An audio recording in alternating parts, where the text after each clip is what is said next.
Bismillah, wassalatu wassalamu ala nabiyyina Muhammadin wa ala alihi wa ashabihi wa man tabi'ahum bi ihsanin ila yaumiddin, amma ba'd. Baik, kita lanjutkan pembahasan usulun fi tafsir yang ditulis oleh Al-Allamah Al-Fadilatul Syekh Muhammad bin Shalih Al-Utsaimin rahimahullahu taala. Kita sampai pada halaman 19 ya. Fawaidu ma'rifatil madani wal makki. Naam. Faedah mengetahui ayat kelompok ayat madani dan al-makki. Naam. Ini ada faedahnya. Silakan Iqra. Man yaqra? Siapa? Sesuai urutan tempat duduk. Abu Zaki berarti sekarang. Terakhir kemarin siapa? Oh, berarti Abu Zaki mas sekarang. Nah, baca. Fawaidul ma'rifatul madani wal makki. Ma'rifatul makki wa madani naw'an min anwa'in ulumul Qur'an. Nau'un itu khabar dari ma'rifatu. Ma'rifatu mubtada, al-makki mudhaf ilai, wal madani. Ataf nau'un itu khabarnya adalah bentuk min. Terus Min anwa'in ulumul Qur'ani al-muhimmati. Wa dzalika li'anna fiha fawaida minha. li'anna fiha na'am sahih fawaidah minha al-awwalu zuhuru balaghatul Qur'ani fi a'la zuhuru balaghati mudhaf ilai.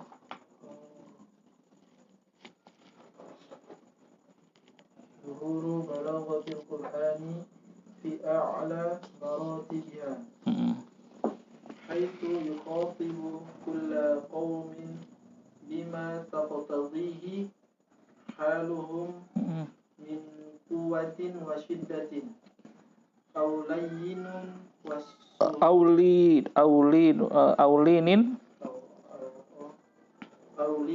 wa suhulatin. Naam, cukup dulu di situ. Barakallahu fiik.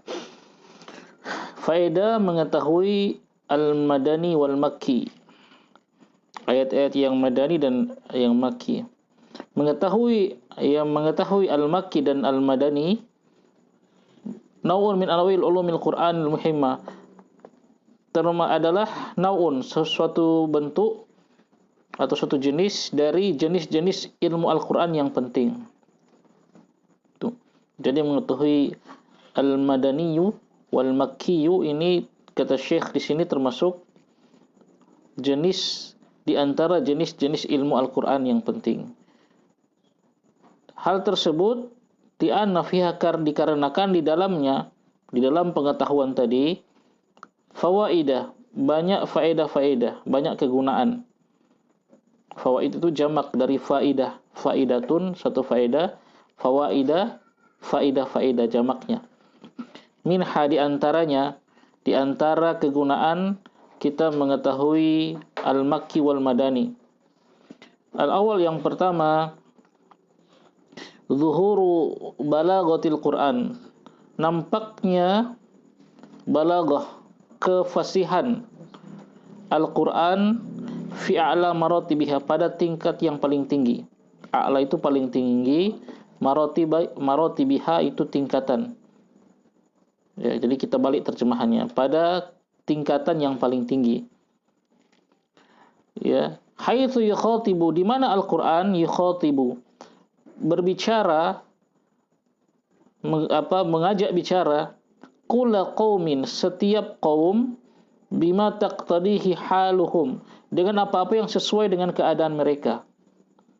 Ya, yang sesuai dengan keadaan mereka. Baik dengan cara yang kuwah wa syiddah, dengan cara yang kuat dan tegas. Itu pada ayat-ayat yang mana? Kelompok ayat-ayat yang makki. Aulainin wa suhulatin, atau dengan cara yang lembut dan mudah. Ini pada kelompok ayat-ayat madani. Ya. Kita jadi tahu, Masya Allah, betapa fasih Al-Quran ini. Dan tidak ada kitab yang seperti ini. Ya, kitab-kitab sebelumnya kan turun sekaligus. Ya, semua langsung sudah jadi kitab, langsung turun sekaligus. Nah, adapun Al-Quran tidak berangsur-angsur. Ya, ketika dengan orang-orang penentang bicaranya keras, tegas. Ketika dengan orang-orang beriman bicaranya lemah lembut dan mudah. Nah, itu faedah yang pertama. Faedah yang kedua, Qira. Ahmad, antum bisa? Bu Yahya. Sani zuhuru hikmatil tashrihi fi asma goyatihi haitsu yatafa'alu. Bagaimana? Tafa'ala yatafa'alu. Yatadaroju.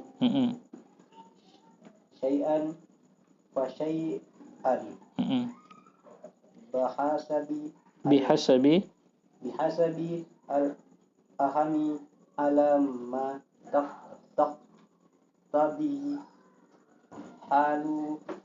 taqtadihi halu na'am halu al-muqatabina wasti'da bihim lil qubuli wa tanfidhi. Na'am, cukup. Ahsan, barakallahu fiik.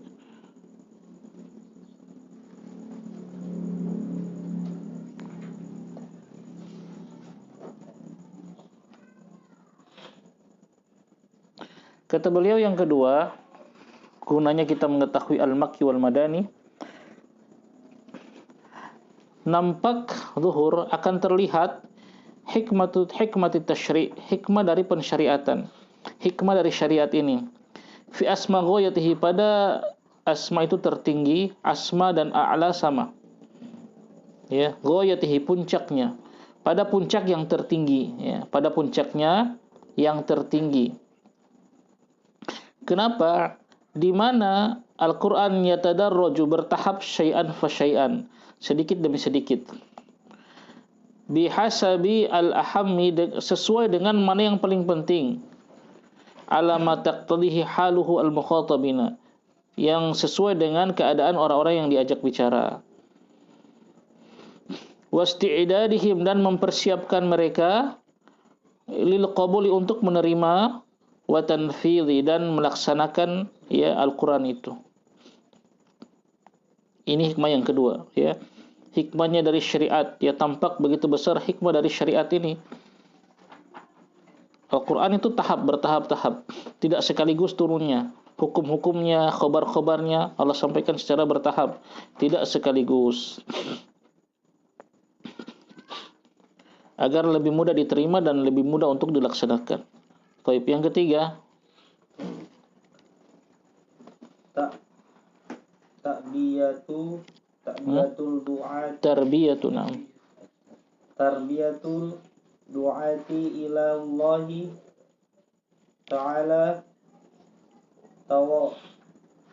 wa tawjihihim ila an wa tawjihuhum, ataf kepada tarbiyatu, an yatbu'u ittaba'a yattabi'u, yattabi'u itu ifta'ala yafta'ilu, ittaba'a yattabi'u. Naam.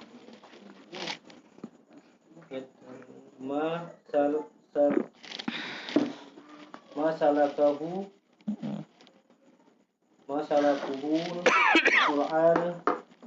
Qur'ana. Nah, masalakahu al-Qur'anu, fa'il dari salaka. Fil Uslub. Fi uslub bi wal min haitsu mukhatabina bihaitsu yatada'u bil Yabda'u. yabda'u bil aham wal aham wa tasta'milu Watusta'malu.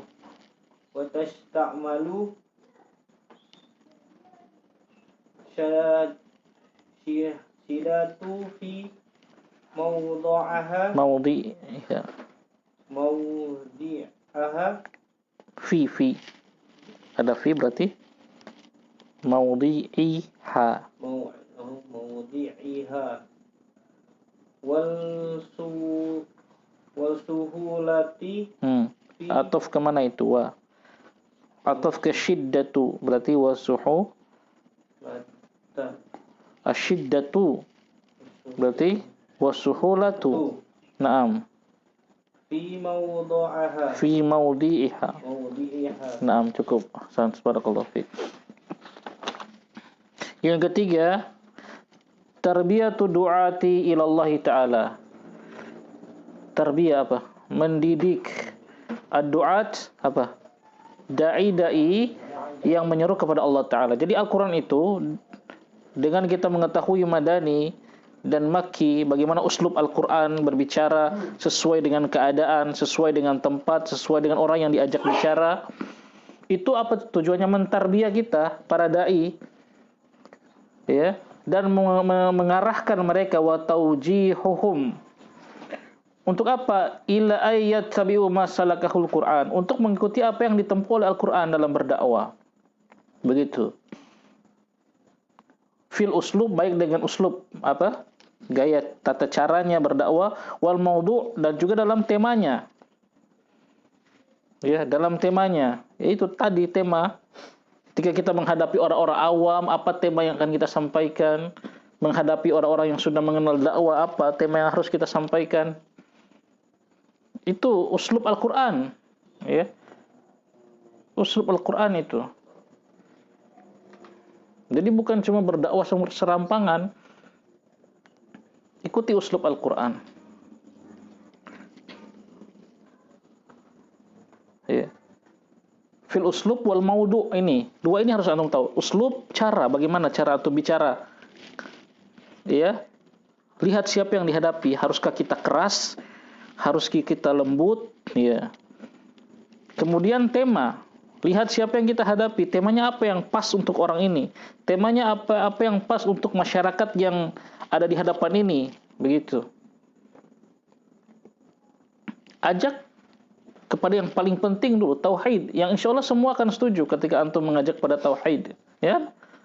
Angkat itu di khutbah-khutbah itu, angkat. Itu bahkan kurang sekali zaman sekarang. Itu dai yang faqih, yang mengikuti uslub Al-Quran. Ya. Saya baca keterangan Syekh Utsaimin berkaitan dengan ini. Kata Syekh di sini, ada perkataan bagus. Wa min dzalika, di antara hal tersebut kata Syekh, termasuk mengikuti uslub Al-Qur'an dan maudhu'. Law anna rajulan dhahaba ila qaumin yad'uhum ila Allah. Kalau ada seorang dai yang pergi kepada suatu kaum yang mereka mengajak kepada Allah Azza wa Jalla, wa ra'a ma hum alaihi minal bid'ah wal khurafati wal asya'. Kemudian dia melihat ternyata masyarakatnya ini mereka berbuat bid'ah, berbuat khurafat, dan berbuat macam-macam. Wa arada ayatakallama bi asya'i, dan dia ingin berdakwah kepada mereka dengan sesuatu yang, ya, dia mulai dengan sesuatu yang apa? Yang bisa mereka terima dulu awalan. Mislu ayatakallama anis salat, dia berbicara tentang salat, au anil jannah, atau tentang surga, au anin nar, atau tentang neraka. Ini kan semua akan terima kan? Ya. Wa bi asya'i muttafaqun 'alaiha, atau dengan perkara yang mereka semua akan setuju. Contohnya apa? Tauhid. Makanya 3 tahun kita dakwah tauhid di Masjid Molinong, enggak ada yang Karena semua setuju itu. Alhamdulillah, Allah bukakan. Sebentar lagi semua selesai. Kalau tidak ada kisruh kemarin itu. Insyaallah. Ini keterangan ulama, ikhwan, ya. Kita ikuti ya nasihat para ulama. Ya, dia mulai dengan perkara yang muttafaqun alaiha hatta tarinu qulubuhum lil mau'izatihi, sampai hati mereka itu sudah lembut untuk menerima nasihat sang dai. Nah, seperti itu. Ya, wala yabda'u awalan, dan janganlah dia memulai ya dengan berdiri di hadapan mereka dan langsung berkata ayyuhal mubtadi'una al-mukhalifun ad-dallun kullu bid'atin dhalalah. Kata Syekh, jangan langsung berdiri di hadapan mereka dan berkata, wahai para ahli bid'ah, orang-orang yang menyelisihi syariat, orang-orang yang sesat, semua bid'ah itu sesat. Seandainya mulai dengan itu, pasti mereka akan langsung menolak, ya, dan tidak akan ada ya rugi, tidak diterima, ya. Ini. Fabada awalan bi syai'in al-muttafaqi alaih, maka dia mulai dengan perkara yang memang disepakati oleh mereka semua. Alladzi la yakunu fi mu'aridatun, yang tidak akan terjadi penentangan di dalamnya. Wa fattaha lahum abwabal ilma, dan membuka bagi mereka pintu-pintu ilmu. Nah ini, allati a'taqallah, yang Allah berikan kepada engkau itu. Jadi ajarkan manusia, dan saya katakan tadi mimbar khutbah Jumat itu bukan ta'lim. Bukan ta'lim situ. Tidak akan orang langsung dapat hidayah dengan satu kali mendengar khutbah Jumat. Ta'lim itu seperti ini. Ta'lim itu kajian rutin di masjid, itu ta'lim. Ya, ajarkan manusia dulu, ya. Cinta kepada sunnah, gitu. Seperti itu. Itu baru dapat manfaat. Tapi kalau cuma berdiri di atas mimbar 15 menit, apa ada yang akan belajar, ya? Nggak ada. Itu cuma peringatan saja. Betul kata. Buka bagi mereka pintu-pintu ilmu bagi masyarakat, diajarkan. Hatta ya'rifu annaka rajulun alim, sampai mereka mengetahui bahwa engkau adalah seorang laki-laki yang alim. Wa yuqbilu 'alaika wa yaqbalu minka, dan hingga mereka menghadap kepada engkau dan menerima apapun dari engkau. Ini Masya Allah. Seperti itu, ya. Itu dakwah yang hikmah.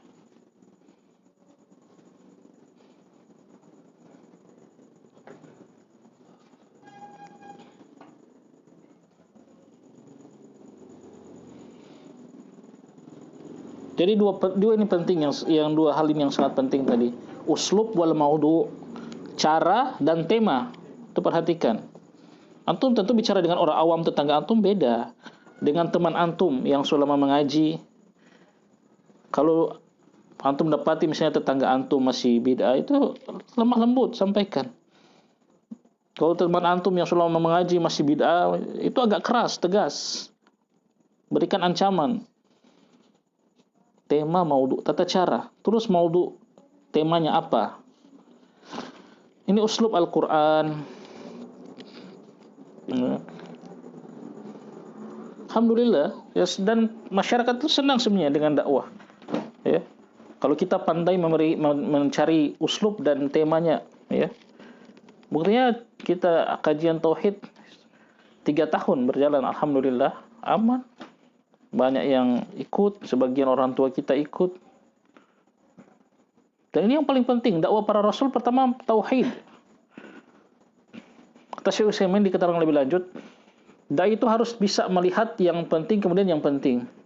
Misalnya antum melihat teman antum, ada dia orangnya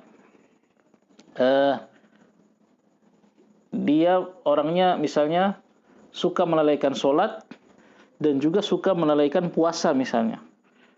Maka mana, kata Syekh Utsaimin, yang kita mulai dakwakan? Kita mulai ingkari yang mana dulu? Ya, yang suka meninggalkan sholat, karena itu yang paling penting, itu yang dilaksanakan tiap hari. Itu beliau kasih contoh seperti itu. Tauhid. Ini yang paling penting, tauhid dulu. Ya. Yang kalau orang terjatuh ke dalamnya, kesyirikan, bisa keluar dari agama. Makanya para nabi memulai dengan tauhid. Adapun bid'ah-bid'ah itu, ya, Boleh, silakan kita ingkari kalau kalau kondisinya. Kalau dengan kita ingkari tidak ada mudarat kepada dakwah, justru balik menyerang dakwah. Kalau di Facebook silakan baku sapu, enggak masalah. Facebook itu enggak ada mudarat kalau menurut Anda kalau Facebook. Ya, tapi kalau seperti itu ya di khutbah Jumat, ya kita ada kajian di situ, itu ada mudarat. Kalau antum cuma di Facebook enggak masalah, baku habis. Ya. Tapi makanya itu kan lihat uslub, lihat maudhu.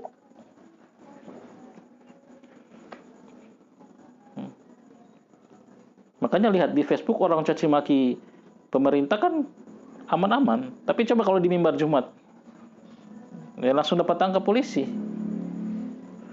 Nah, seperti itu.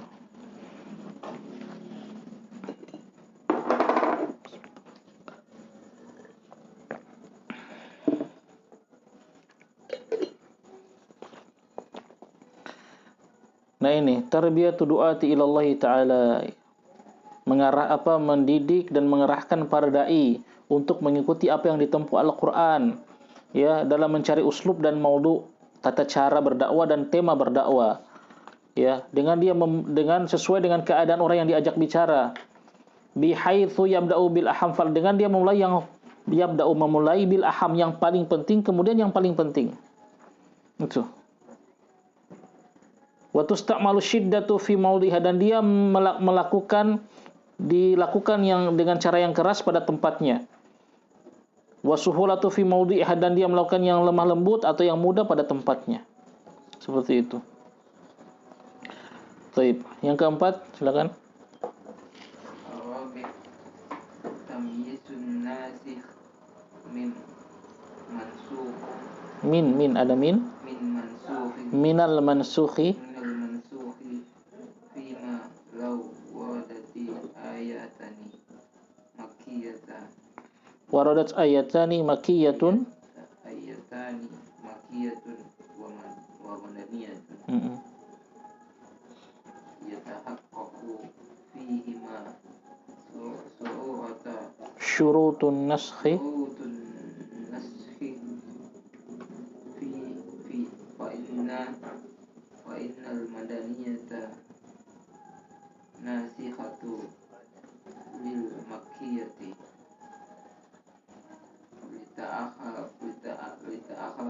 lita'akhuri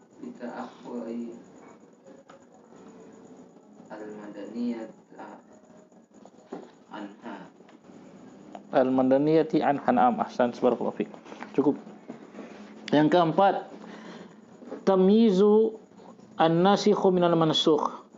Tamyiz, bisa membedakan antara an-nasikh yang menghapus, minal mansukhi, dari yang dihapus. Jadi istilah nasi wal mansukh, an-nasi wal mansukh itu sering kita dengar ya. Kita sering dengar ayat ini adalah telah dimansukh, misalnya begitu. Jadi an-nasikh itu adalah penghapus, al-mansukh adalah yang dihapus. Jadi dalam syariat ini, baik itu Al-Qur'an maupun hadis, ada ayat-ayat atau hadis-hadis yang dia hukumnya telah dihapus. Ya. Ayatnya masih ada dalam Al-Qur'an, masih disebutkan, tapi hukumnya telah dihapus. Ayat yang hukumnya dihapus ini adalah namanya mansukh. Yang menghapus namanya an-nasikh, ya, begitu, yang menghapus dan yang dihapus. Nah, berarti secara logika mana yang lebih dulu? Ayat yang lebih dulu, yang menghapus atau yang dihapus? Yang mansukh, ya. Berarti yang belakangan yang nasikh, ya kan? Kan yang menghapus yang lebih dulu, yang dihapus yang lebih dulu datang, baru yang menghapusnya yang terakhir, ya. Yang dihapus namanya mansukh, yang menghapus namanya nasikh, yaitu. Nah, dengan kita mengetahui ayat-ayat yang kelompok madani, mana ayat-ayat yang kelompok madani, mana yang ayat-ayat kelompok maki, maka kita akan tahu, ya.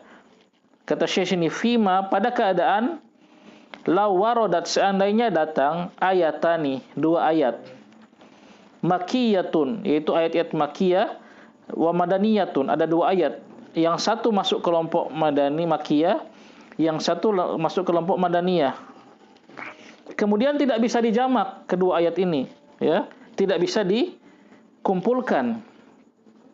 Tidak bisa digabungkan, terjadi ta'arud, pertentangan. Maka wa yatahaqqaqu, dan tercapai fihima pada dua ayat tadi syurutun naskhi, syarat-syarat penghapusan. Maka ayat yang al-madaniyah menghapus ayat yang makiyah. Kenapa li ta'akhuril madaniyah? Karena terkebelakangnya ayat-ayat yang al-madaniyah anha dari yang makiyah. Begitu. Jadi begini gambarannya. Ada dua ayat, Madani dan Maki. Berarti mana yang lebih dulu turun? Maki. Yang kebelakangan turun Madani. Ya. Kemudian dua ayat ini bertentangan. Ya, terjadi ta'arud. Pertama tidak bisa digabung, tidak bisa dijamak, ya. Para ulama kan akan menempuh dulu bagaimana bisakah kita menjamak ayat ini, digabungkan. Ternyata tidak bisa. Maka mereka akan menempuh, ya, kalau hadis nanti akan ditempuh cara yang kedua. Mana yang hadis yang rajih, yang sahih, mana yang dhaif, dicari tarjih. Tapi kalau ayat Al-Qur'an kan nggak mungkin. Ayat Al-Qur'an nggak mungkin ada yang sahih, ada yang dhaif. Maka mereka akan menempuh jalan nasi wal mansukh, menghapus dan dihapus. Ya. Nah, syaratnya harus tahu. Berarti ada dua ayat ini harus tahu mana yang Makki, mana yang Madani. Nah, kalau seorang ulama dia tahu mana yang Makki, mana yang Madani, maka langsung dia tahu berarti yang ayat Madani menghapus ayat yang Makki, begitu. Ya. Tapi ini kerjaan para mujtahid, bukan kita. Tidak boleh kita langsung ayat ini mansukh, dihapus. Nauzubillah. Enggak boleh. Harus para ulama itu yang tahu, ya. Pertama mereka akan gabungkan dulu maknanya, bisa enggak digabungkan. Nah, kita kan ternyata enggak tahu. Misalnya ayat itu sebenarnya bisa digabungkan, tapi karena terbatasnya ilmu kita mengatakan enggak bisa digabungkan. Padahal bisa sebenarnya. Bisa digabungkan. Nah, kalau ulama seorang mujtahid dia ternyata nggak bisa digabungkan ini ayat ini, dan dia tempuh cara ya nasi wal mansukh, menghapus dan yang dihapus. Nah, yang menjadi penghapus biasanya ayat yang pasti yang menjadi penghapus ayat-ayat Madani karena dia yang terakhir. Yang menjadi mansukh yang dihapus biasanya ayat-ayat Makki karena dia yang awal. Begitu. Paham ya? Nah, selesai. Inilah 4 faedah kita mengetahui al-Madani wal Makki. Baik. Nah, kita lanjut. Kita selesaikan ini al-hikmatu min nuzulil Quran mufarraqan. Hikmah penurunan Al-Quran itu secara mufarraqan, secara berangsur-angsur, terpisah-pisah. Nah, terus Iqra. Bismillah. Qala mu'allif rahimahullah, al-hikmatu min nuzulil Qur'ani mufarraqan. Min taqassimu Min taqassimul Qur'an. Min taqassimul Qur'an. Min tuqassimil Qur'an. Nah, Ila makiyyun wa madaniyun. Ila huruf jer. Ila makiyyun wal madaniyun. Nah, ingat ya, huruf jer setelahnya kasr, setelah majrur, setelahnya majrur, tanda jernya kasroh. Ya. Min taqsimi al-Qur'ani ila makiyyin wa madaniyin. Ingat tuh setelah huruf jer. Terus Yatabayyanu annahu nazala ala nabi sallallahu alaihi wasallam mufarraqan walinuzulihi ala hazal wajhi hikamun kasiratun minha. Nah, hikamun itu jamak dari hikmah, ya. Hikmatun satu hikmah, hikamun hikmah banyak hikmah. Jadi kalau hukmun jamaknya apa? Ahkamun, itu. Nah, minha terus Wahid al-awwalu al-awal tasbita tathbitu tasbitu qalbi Nabi sallallahu alaihi sallallahu wasallam alaihi wasallam liqaulihi ta'ala wa qala allazina kafaru laula nuzila alaihil qur'anu jumlatan wahidatan kazalika kazalika nazalna nazalnahu mufarraqan linusabbita bihi fuadak fuadak warataudahu tartila wala ya'tu naka bimasalin liyasuddun nasa liyasuddu nasa an sabilillahi illa ji'na kabil haqqi wa ahsana tafsira. Naam, cukup sampai situ. Ahsan, barakallahu fiik. Yang pertama, sekarang apa hikmahnya Al-Qur'an diturunkan secara berangsur-angsur? Min taqsimil Qur'ani, dari pembagian Al-Qur'an kepada Makki dan Madani, yatabayyanu, maka menjadi jelas bahwasanya Al-Qur'an itu nazala ala Nabi sallallahu alaihi wasallam mufarraqan, turun kepada Nabi sallallahu alaihi wasallam mufarraqan, secara bertahap. Walinuzulihi ala hadzal wajhi, dan dengan penurunan Al-Qur'an itu dengan cara ini ya, dengan cara mufarraqan, hikamun, banyak sekali hikmah, hikamun katsiratun, banyak sekali hikmah. Minha, di antaranya, jadi hikmah Al-Qur'an diturunkan mufarraq, secara berangsur-angsur. Yang pertama, tathbitu qalbi Nabi sallallahu alaihi wasallam. Tathbit apa? Mengokohkan, menguatkan hatinya Nabi sallallahu alaihi wasallam. Liqaulihi ta'ala, yang sesuai atau berdasarkan firman Allah Ta'ala, wa qala alladziina kafaru laula nuzila alaihi al-Qur'anu jumlatan wahidah. Berkata orang-orang yang kafir, seandainya saja ya diturunkan kepadanya Al-Qur'an itu jumlatan wahidah, secara satu kali, ya. Itu orang kafir mengatakan begitu. Karena mereka mengetahui ayat-ayat kitab-kitab sebelumnya itu turunnya satu kaligus, ya. Taurat, Injil itu langsung turun sekaligus, tidak berangsur-angsur.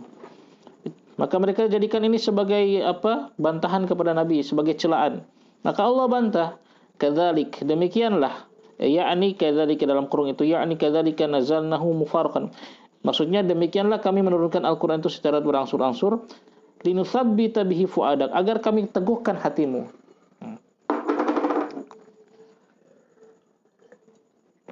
Warattalnahu tartila, dan agar kami membacakan dengan perlahan-lahan. Wala ya'tunaka bimatsalin, dan tidaklah mereka mendatangkan bimatsalin, dengan sesuatu permisalan. Liyasuddun nasa an sabilillah, untuk ya, liyasuddun nasa an sabilillah itu bukan bagian dari Al-Qur'an ya, itu keterangan Syekh. Maksudnya apa? Maksudnya apa? Mereka mendatangkan sesuatu untuk mencegah, menghalang-halangi manusia dari jalan Allah, illa ji'naka bil haqqi wa ahsana tafsira, kecuali kami datangkan pula yang lebih benar dan yang lebih baik tafsirnya, lebih baik penjelasannya. Ya, Al-Furqan 32 sampai 33. Ini. Hikmah pertama diturunkan secara berangsur-angsur untuk menguatkan hati Nabi sallallahu alaihi wasallam, ya. Kemudian as-tsani, terus الثاني أن يسهل على الناس حفظه وفهمه والعمل به حيث يقرأ عليهم شيئا فشيئا لقوله تعالى وقرآنا فرقناه لتقرأه على الناس على مكث ونزلناه تنزيلا. Naam, cukup dulu. Barakallahu fiik. Tutup pintu.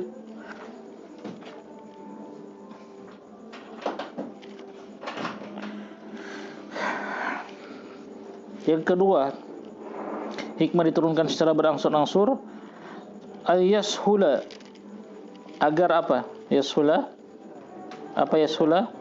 Agar mudah ala nas, bagi manusia, apanya? Hifdhuhu, menghafalnya, wa fahmuhu, dan memahaminya, wal amalu bih, dan beramal dengannya dan mengamalkannya.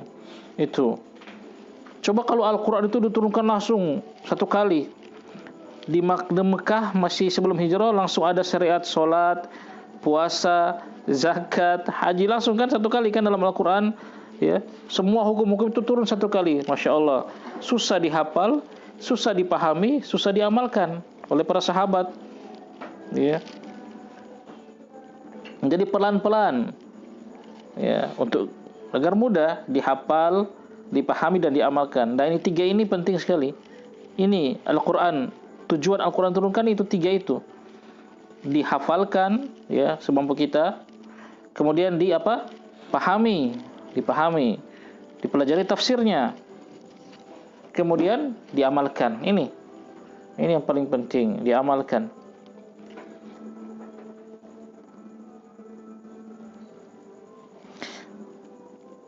Haitsu yuqra'u alaihim syai'an fajan, di mana Nabi dibacakan kepada mereka, ya, kepada para sahabat sedikit demi sedikit, syai'an fa syai'an. Kan mereka gampang hafalnya, ya, mudah paham dan mudah diamalkan. Berdasarkan firman Allah Ta'ala, wa qur'anan farraqnahu litaqra'ahu 'alan nasi 'ala mukthin wa nazzalnahu tanzila. Dan Quran farraqnahu, kami pisahkan, ya, mufarraqan, kami pisahkan penurunannya. Kenapa? Allah jelaskan langsung, litaqra'ahu, agar engkau membacakannya kepada manusia ala mukthin, secara perlahan-lahan. Wa nazzalnahu tanzila, dan kami turunkan Al-Quran itu tanzila, dengan, ya, benar-benar sebenar-benarnya penurunan bagian demi bagian, berangsur-angsur. Al-Isra 106 itu. Jadi ini hikmahnya langsung Allah sebutkan dalam Al-Quran, ya. Allah Subhanahu wa taala langsung sebutkan hikmahnya kenapa diturunkan secara berangsur-angsur, ya, agar Nabi membacakan kepada para sahabat dengan perlahan-lahan, ya, agar mereka mudah menghafalnya, memahaminya, dan mengamalkannya. Naam. Terus yang ketiga,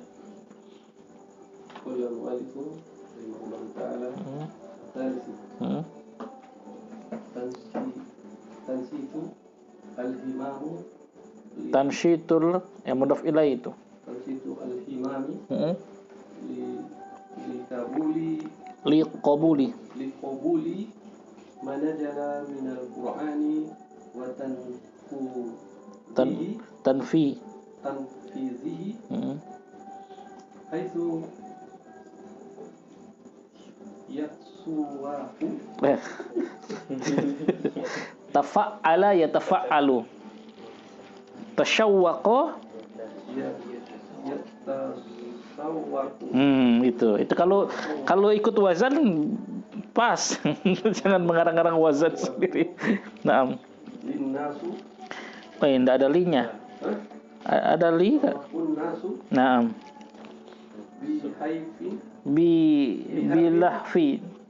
Bilahfin wa saukin ila nujuli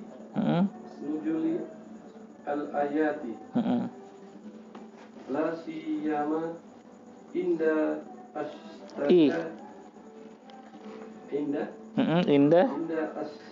ifti'alin istidadil hajati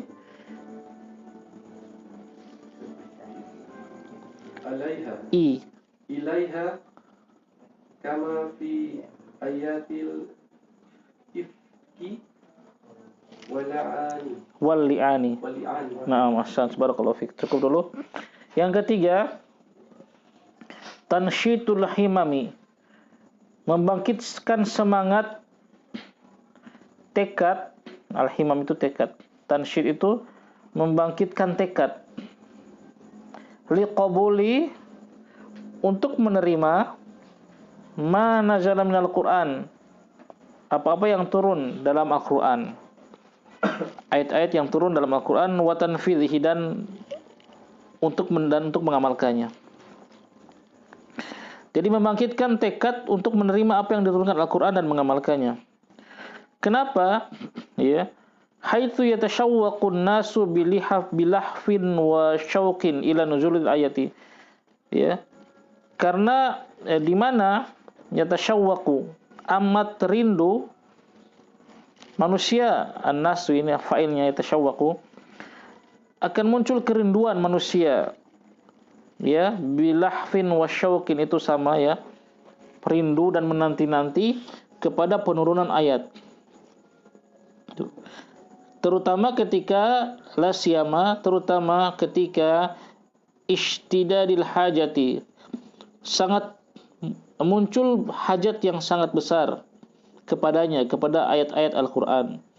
Kama fi ayatil ifki, seperti dalam ayat-ayat al-ifki. Kita sudah jelaskan kemarin. Ayat-ayat al-ifki ini apa? Di dalam Quran surat apa? An-Nur. Wal li'an, dan ayat-ayat li'an, ya.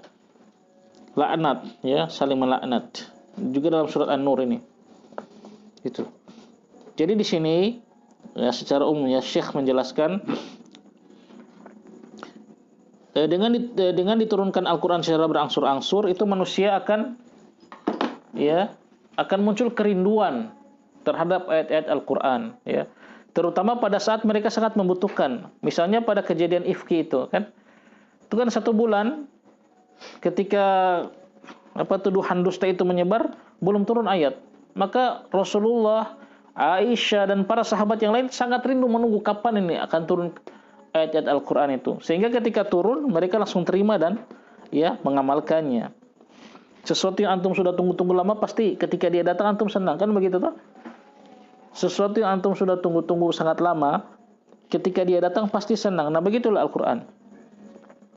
Ketika ada keperluan hajat yang sangat besar dengan ayat Al-Qur'an, kok belum turun, itu akan menimbulkan rasa rindu kepada para sahabat, sehingga mereka lebih mudah ketika dia turun, lebih mudah menerima dan mengamalkannya. Baik, kemudian yang terakhir 4. Fadhol.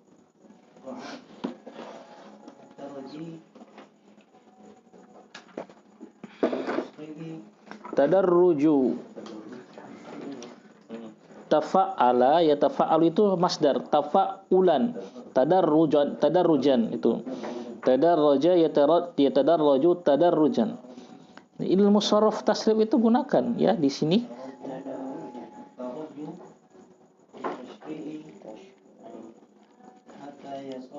Yasila, wasala yasilu. Ada hatta, amin nasab, berarti hatta yasila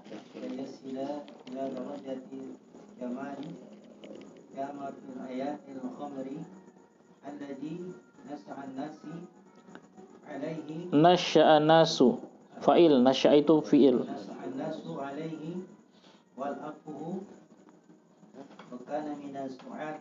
Minas su'abi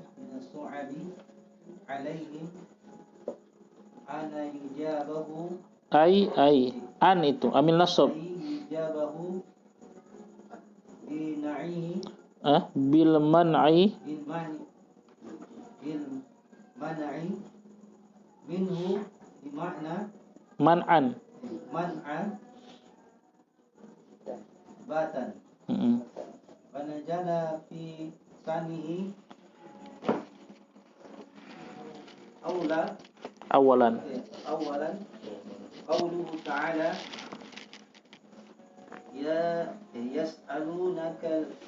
yas'alunaka 'anil khamri wal maisir qul fihima ismu kabiru wa manafi'u linnasi wa ismuha akbar Wa ismuhuma wa ismu wa ismuha ismuhuma. wa ismuhuma akbaru min naf'ihima. Lewat juga nama surat yang ayat terus. Fakana fi hadhil ayat. Kana fil hadhihi ayati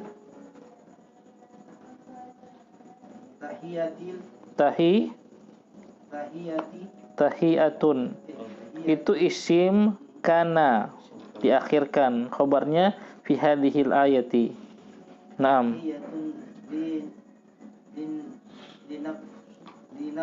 Lin nufusi li qabuli ko jangan baca ku. Kubul. Nah, itu kubul, apa yang antum BAB itu kubul namanya. Kalau qabul menerima. Hati-hati, salah harokat, salah. Qabuli tahrimihi aisu innal aqla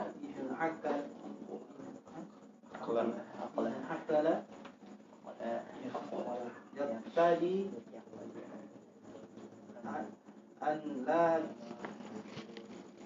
an la marasa yumarisu fa'ala yufailu alla yumarisa rosa atau ay la yumarasa, nam jadikan majhul syai'an ismahu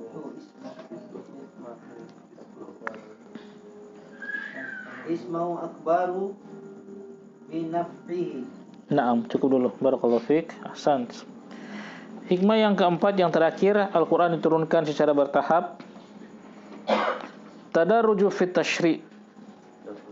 Bertahap dalam syariat. Bertahap dalam mensyariatkan sesuatu. Ya. Bertahap dalam mensyariatkan sesuatu hatta yasila sehingga sampai ila darajatil kamal, pada derajat yang sempurna. Jadi hukum-hukum dalam Islam itu, syariat Islam itu ada beberapa yang dia tidak langsung jadi begitu, tapi bertahap dulu, ya, ada tahap-tahapannya. Enggak langsung sampai pada hasil hukumnya haram misalnya, enggak langsung begitu, ya. Jadi ada yang dia awalnya belum langsung diharamkan. Jadi tadarruj itu bertahap, setahap demi setahap. Nah, contohnya ini akan Syekh sebutkan di sini tentang minum khamar. Khamar hukum finalnya apa? Haram. Tapi nggak langsung turun ayat yang mengharamkan. Ya, ayatnya 3 kali turun, ya. Nggak langsung mengharamkan. Taib. Kita baca kata Syekh di sini. Kama fi ayatil khamri, sebagaimana ayat-ayat yang berbicara tentang al-khamar, ya. Apa itu al-khamar? Minuman, iya, khamar, minuman yang memabukkan. Ya. Kata para ulama, khamar itu minuman yang menutupi akal, ma'aladzat, disertai dengan kelezatan. Itu, ya. Jadi dia harus disertai kelezatan. Karena tidak semua yang memabukkan itu dia disertai dengan kelezatan. Contoh, ya, misalnya obat bius, ya, obat bius, ya kan, dia menutupi akal kan, tapi apakah disertai lezat orang yang dibius itu? Tidak, ya, tidak. Atau misalnya orang mabuk karena makan sesuatu, ya, tidak disertai dengan kelezatan, tidak, ya. Tidak disebut khamar. Khamar itu harus disertai dengan rasa lezat. Atau antum mabuk laut misalnya, mabuk darat kan mabuk juga. Ya, antum kan mabuk itu. Tapi tidak disertai dengan kelezatan, maka itu tidak dikatakan, ya, tidak dikatakan mabuk karena khamar, tidak. Jadi khamar itu disertai dengan kelezatan. Nah, khamar itu kan menutupi akal. Dari kata khimar, pakai kha bukan ha. Khimar. Wanita itu kalau apa jilbab wanita namanya apa? Khimar itu jilbabnya. Kenapa? Karena dia menutupi kepala dan aurat. Nah, khamar disebut khimar karena dia menutupi akal. Ya, menutupi akal dan disertai kelezatan, itu dobitnya. Coba lihat orang mabuk, ya kan? Dia rasa lezat. Coba tanya orang-orang yang mabuk. Ya, walaupun minumannya katanya nggak enak, tapi kenapa dia suka minum? Karena nanti dia dapat kelezatan di situ. Dapat kelezatan, rasa apa ya? Fly begitu mungkin. Ya, kan? Fly, santai itu katanya kalau lagi kusut otaknya minum. Naudzubillah. Itu khamar kata para ulama, harus disertai kelezatan karena tidak semua yang memabukkan itu disertai kelezatan. Ya. Itu tadi obat bius mungkin contohnya. Antum dibius kan? Ya, hilang akalnya, ya tertutup akalnya. Atau mabuk darat, mabuk laut, seperti itu. Nah, ayat-ayat khamar alladzi nasya'an nasu alaihi, yang mana manusia tumbuh di atas khamar itu pada sahabat waktu itu, ya. Wa alfu, dan mereka akrab dengan khamar. Nah, lihat.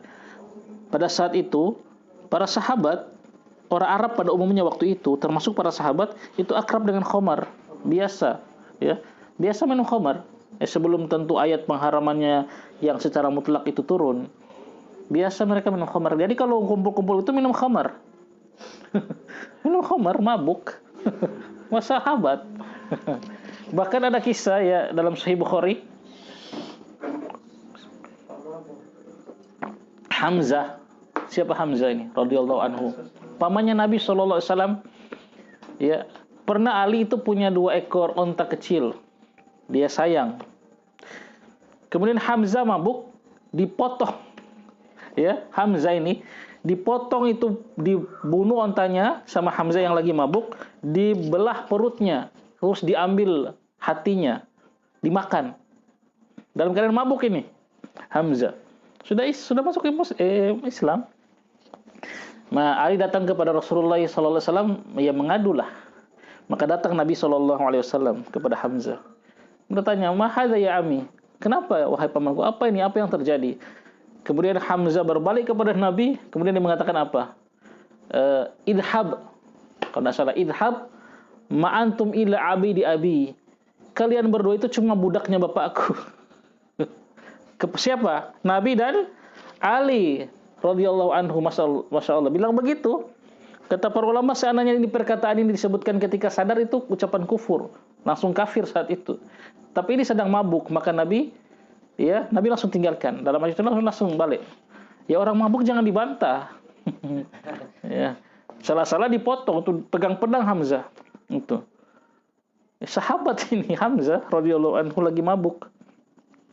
So, biasa para sahabat waktu itu sebelum turun ayat yang ketiga nanti yang haram secara mutlak. Ya. Ini tadarruj dalam syariat. Bayangkan kalau saat itu mereka lagi biasa-biasa minum khamar, terus langsung diharamkan secara mutlak, maka akan sangat susah mereka. Bahkan bisa jadi ada yang murtad. Bisa jadi ada yang murtad. Nah, wa kana minas subud, dan maka sehingga akan susah atas mereka, alaihim, atas para sahabat, ayujabahu bil man'i minhu man anbatan, untuk dilawan, yujabahu, dilawan, mereka itu dilawan dengan pelarangan yang langsung, ya, secara mutlak. Man anbatan, diharamkan sama sekali. Itu man anbat itu diharamkan sama sekali. Susah, ya. Yang saya itu mereka sudah terbiasa dengan itu. Langsung kita lawan dengan sekali, ya. Langsung Allah turunkan misalnya sekali langsung haram, maka susah mereka untuk menerimanya. Fa nazala fi sya'nihi awalan, maka turunlah, ya, fi sya'nihi, ayat yang berbicara tentang khamr ini. Yang pertama, firman Allah Ta'ala, yas'alunaka 'anil khamri wal maisir. Mereka bertanya kepada engkau tentang khamr dan al-maisir. Al-maisir itu apa? Ya, judi. Ya, judi.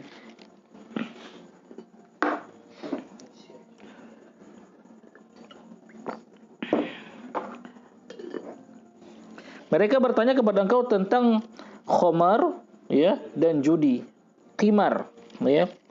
judi. Qul, katakanlah, fihima, di dalam keduanya, di dalam khamar dan judi itu, ismun kabirun, ada dosa yang besar, wa manafi'u linnas, dan ada manfaat bagi manusia. Jadi judi dan khamar itu terkumpul di dalamnya dosa yang besar dan manfaat bagi manusia. Wa itsmuhuma, tapi dosa keduanya itu akbaru min naf'ihima, lebih besar daripada sekedar manfaatnya. Nah itu. Jadi Allah jelaskan judi dan khamar dan judi itu ada manfaat, tapi DP dosa lebih besar dari manfaatnya. Ada larangan di sini? Tidak ada. Belum ada larangan. Mereka bertanya pada Rasulullah tentang judi dan khamar, tidak langsung dijawab haram, enggak. Ya ada manfaat, ada dosa. Tapi dosanya lebih besar loh. Nah itu. Belum dilarang, enggak ada kata haram di sini. Enggak ada. Ya, ini pertama. Cuma sudah ditanamkan dalam benak mereka bahwasanya dosanya lebih besar daripada manfaatnya. So tertanam dulu itu. Nah. Fakana fi hadhil ayat, maka di dalam ayat ini tahiyatun, ada persiapan. Tahiyatun itu persiapan. Linufusi, pada diri, pada jiwa-jiwa, untuk menerima liqabul, untuk menerima qabul ya, jangan kubul. Untuk menerima tahrimihi, pengharamannya nanti, tapi belum, cuma dipersiapkan jiwa untuk menerima keharaman. Ya, sudah dikatakan ini dosanya besar daripada manfaatnya.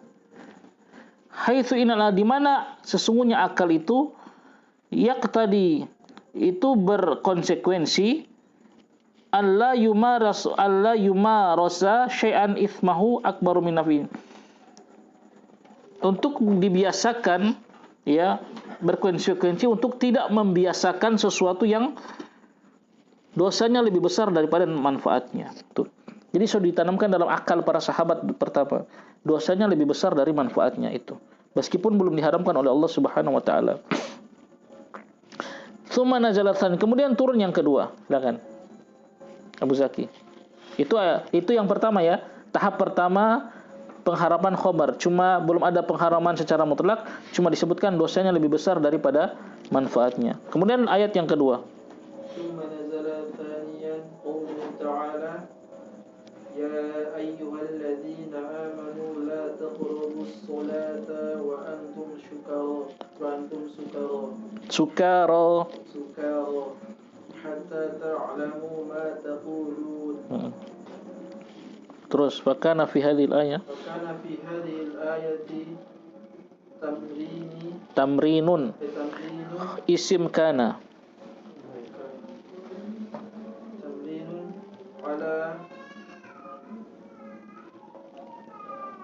ala tarfihi fi ba'dil awqati wa hiya wahia khobar awqatus soluti jamak dari salat, as-salawat, jamak salat mufrad, as-salawat solut. Naam. Cukup dulu di situ. Barakallahu fiik. Tsumma nazala tsaniyan, kemudian turun ayat yang kedua. Itu firman Allah Ta'ala, ya ayyuhalladzina amanu la taqrabus salata wa antum sukara hatta ta'lamu ma taqulun. Wahai orang-orang yang beriman, nah di sini ada larangan, la taqrabu. Janganlah kalian mendekati salat wa antum sukara, sementara kalian dalam keadaan sukara, apa? Mabuk. Hatta ta'lamu ma taqulun, sehingga kalian tidak mengetahui apa yang kalian ucapkan. Orang kalau sudah mabuk salat apa yang dia baca? Ya, kacau. Nah, ini ada pelarangan. Ya.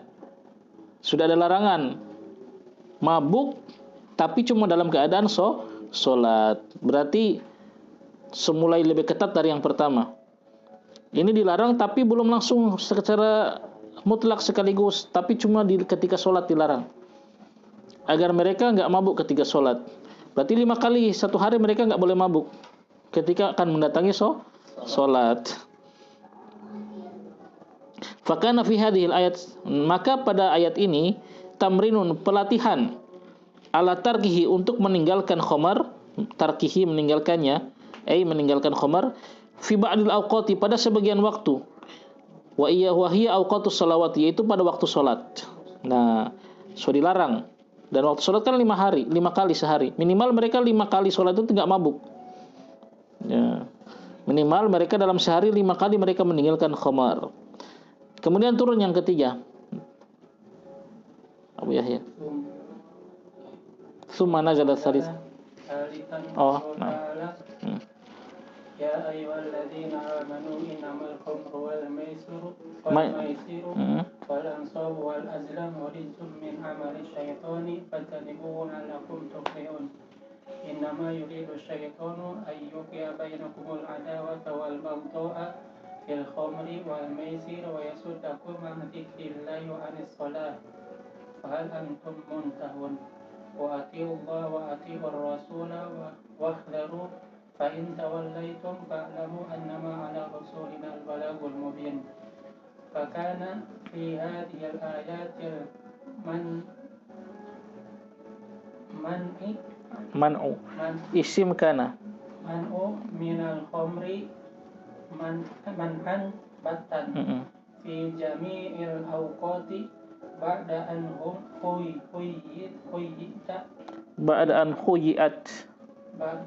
huyitan nafsi nufusu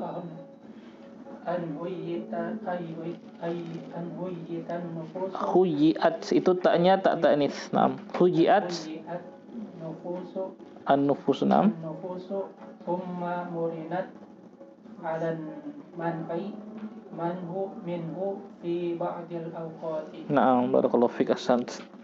Kemudian turunlah ayat yang ketiga, yaitu firman Allah Ta'ala, ya panjang ya, dalam surah Al-Maidah 90 sampai 92. Ya ayyuhalladzina amanu, wahai orang-orang yang beriman, innama, sesungguhnya, al-khamru, khamar, wal maisiru, dan apa? Judi, wal ansab, dan ansab itu berhala, maksudnya berkorban untuk berhala, wal azlam, dan mengundi nasib, ya, dengan anak panah. Orang Arab dahulu kalau mau melakukan suatu perjalanan atau melakukan suatu perbuatan yang besar, mereka undi nasibnya, mereka undi dengan anak panah. Apakah jadi dilakukan atau tidak? Ya, kalau keluar anak panah yang ada 3, yang ada 3 anak panah dimasukkan ke dalam tempat untuk diadu. Kalau keluarnya lakukan, mereka lakukan. Kalau keluarnya jangan lakukan, tidak mereka lakukan. Kalau keluarnya kosong, mereka undi lagi, begitu. Ya, itu mengadu nasib dengan anak panah.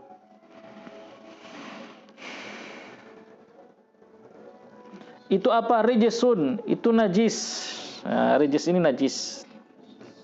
Tapi najis di sini najis itu ada 2, najis hissiyah dan najis ma'nawiyah.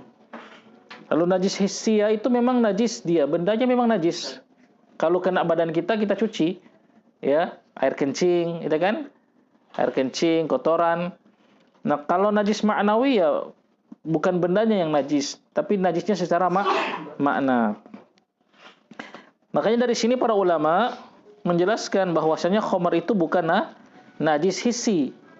Khamar bukan najis hissi, tapi dia najis maknawi. Dalilnya mana ayat ini? Wahai orang-orang yang beriman, sesungguhnya khamar, main judi, ya, berkorban untuk berhala atau berhala itu, dan juga mengundi nasib dengan anak panah, itu rijis, itu najis. Kan ada khamar di sini, ya. Di sini Allah atafkan semua, khamar, judi, ya, ansab, berhala-berhala. Ya, berhala-berhala itu kan dari patung, dari batu atau dari kayu. Kan dia enggak najis kan? Ya, dia suci, tapi najisnya secara maknawi. Itu rijis, itu najis.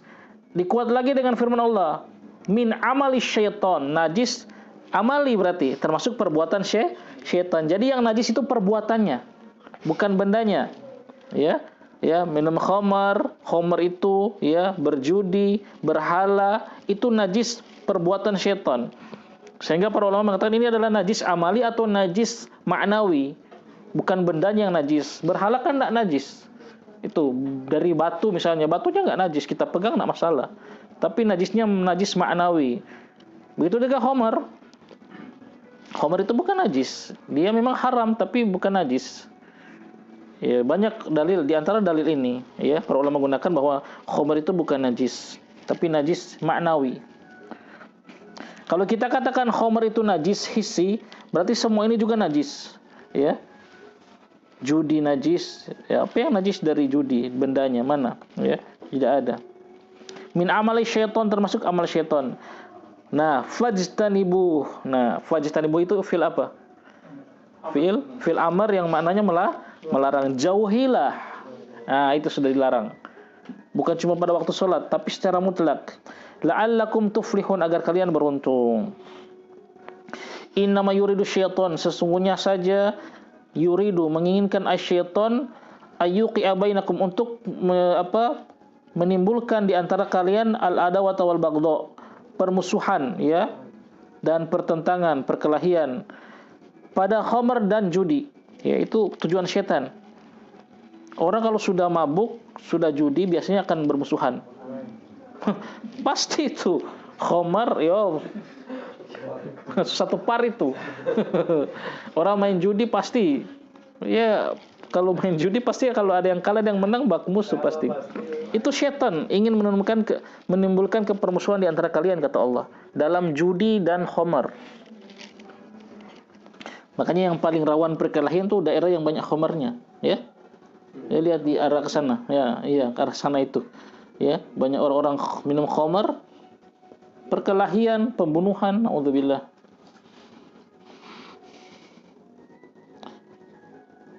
Wa yasud, dan apa tujuan juga syaitan? Wa yasuddakum an dzikril, dan agar untuk mencegah kalian, menghalang-halangi kalian anin dzikrillah, dari zikir kepada Allah, wa anis salat, dan dari salat. Fal antum muntahun, dan apakah kalian tidak mau berhenti? Wa atiullah wa ati rasul, dan taatlah kepada Allah dan taatlah kepada Rasul. Wahdharu, dan berhati-hatilah. Fa in tawallaitum, seandainya kalian membangkang, ini tegas sekali ya larangannya, suruh menjauh, ya. Fajtanibuhu, kemudian disuruh dikatakan perbuatan syaitan, ya, amali syaitan. Kemudian disebutkan akibatnya kalau tetap melanggar itu, ya, terjadi permusuhan, pertentangan, ya, tercegah dari zikir kepada Allah, dari salat. Kemudian Allah katakan wahdharu, hati-hatilah. Fa in tawallaitum, kalau kalian berpaling, artinya kalian membangkang dari perintah ini, dari larangan ini, fa'lamu, ketahuilah, annama ala rasulinal balagul mubin, sesungguhnya kewajiban atas Rasul kami adalah hanya menyampaikan dengan benar, dengan jelas, dengan terang. Itu Rasul itu bukan pelindung kalian, bukan. Rasul cuma menyampaikan. Kalau kalian membangkang, tanggung sendiri akibatnya. Itu ancaman dari Allah, ya. Kewajiban Rasulullah hanya menyampaikan.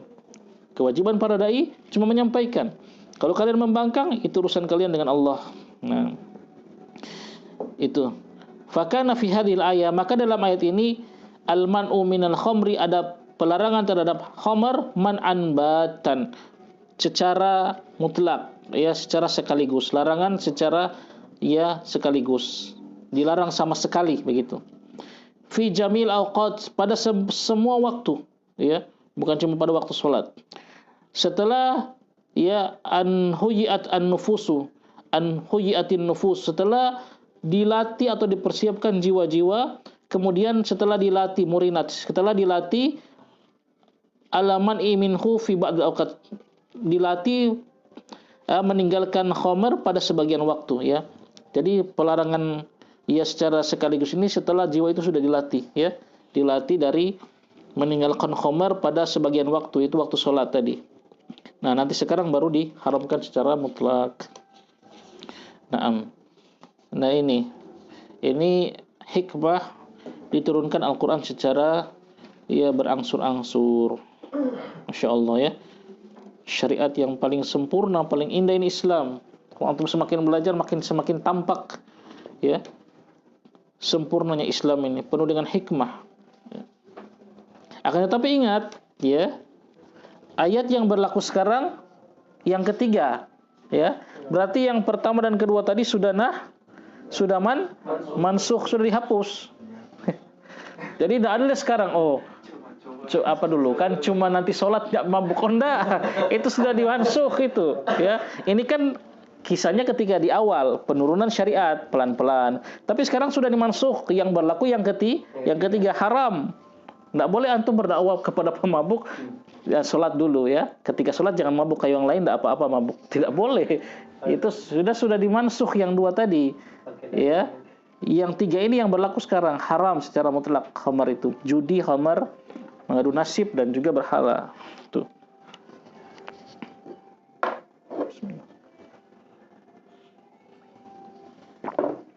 Nah, alhamdulillah selesai. Tertibul Quran insyaallah kita bahas pada pertemuan yang akan datang. Baik, ada pertanyaan? Tidak ada, kita akhiri. Subhanakallahumma bihamdika asyhadu an la ilaha illa anta astaghfiruka wa atubu ilaik.